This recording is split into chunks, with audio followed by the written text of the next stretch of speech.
Hello, ladies. Oh, this is day 10 of 12 days of you. We are nearly there. Well done to all the ladies who have taken part in the exercises so far. And I've had some lovely messages from some other people who are watching the lives. And I know that you're going to be practicing putting some of them into place this month. So amazing. Well done.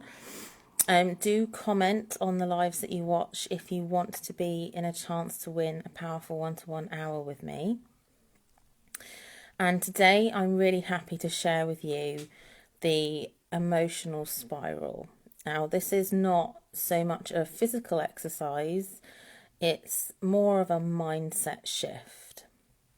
And this was a really powerful shift for me that really helped me take smaller steps with my emotions.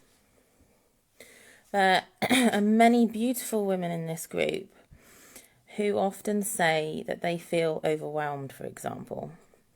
We all know that word a lot.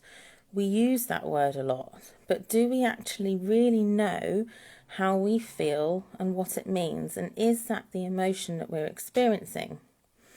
When we are young children, we learn the basic emotion words: mad, sad, glad, angry, happy.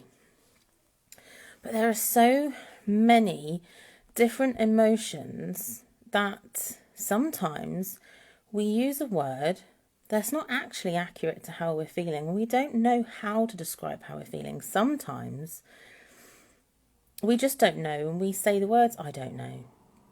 And I remember when I was being coached, I was coaching with my beautiful life coach, and often she would ask me why or how I'm feeling, and I don't know. I don't know. I couldn't find the word for it. And Abraham Hicks created what is called and known as the emotional guidance scale. I like to prefer calling it the emotional spiral because we move up and down our emotional spiral all the time, often in the same day. We can wake up feeling optimistic and we can end the day feeling jealous, for example. Okay, so we are constantly moving up and down the emotional spiral.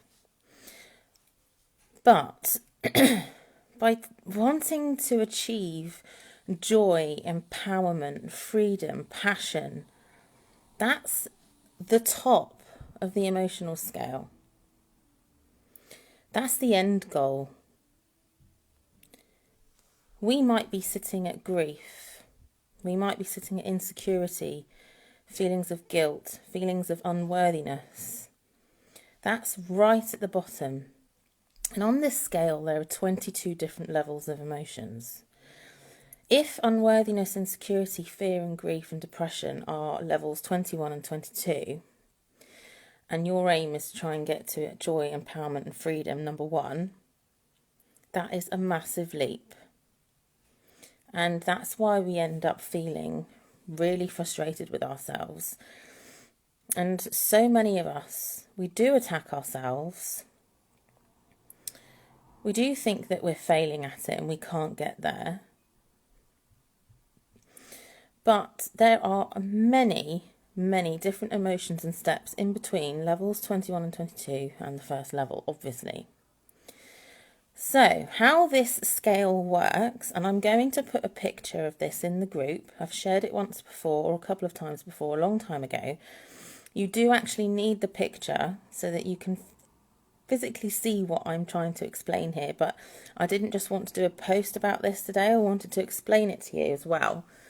I'm going to put a picture into the group to go with this. Let's say, for example, you're feeling disappointed. Instead of trying to feel positive and happy, you want to try and go from disappointed to overwhelmed. You then want to try and go from overwhelmed to frustrated and impatient. After frustration and impatience, you want to try and move to feeling bored and pessimistic. At each step, every emotion is a little bit better and a little bit easier. and you are climbing your way up to the top without the expectation and pressure on yourself to try and get to enthusiastic and passionate. Okay? I was able to let go of so much personal attack when I was sitting right at the bottom of this scale, experiencing grief and insecurity and unworthiness, and I didn't know how I was going to get from A to B. Okay? I didn't even realise that in order to get where I wanted to be, I'd first have to shift myself from fear and grief through anger, which is something I never let myself feel, then through blame, then through worry, then through doubt, then through disappointment. Not even considering that those other emotions were the stepping stones for me to get to optimistic hopefulness, positive beliefs and enthusiasm. Okay? So we mustn't ignore all of those negative emotions, because you might think feeling disappointed and feeling doubt and feeling worry is negative. That is a positive improvement and a positive stepping stone in the right direction from where you started from. Okay, so let yourself break your emotions down into tiny, tiny steps. And when you have the picture of this amazing emotional scale, spiral, I like to call it, ask yourself, where am I on this spiral right now? And it's okay to be where you're at. It's okay to be on level 18. We know where we want to go to. We know where we want to improve. But I think the language really helps you break it down, and it helps you visualize and see your emotional journey. So use this tool. It's incredibly powerful. And I would love to have some feedback on this from you once you've seen the picture, when I've added it into the group. Sit with it, look at the image, ask yourself, where am I right now? How can I get to where I want to be? And what emotions can I allow myself to feel and move through to get to that place? Okay? Have a wonderful evening, and I will see you tomorrow for day 11. Bye.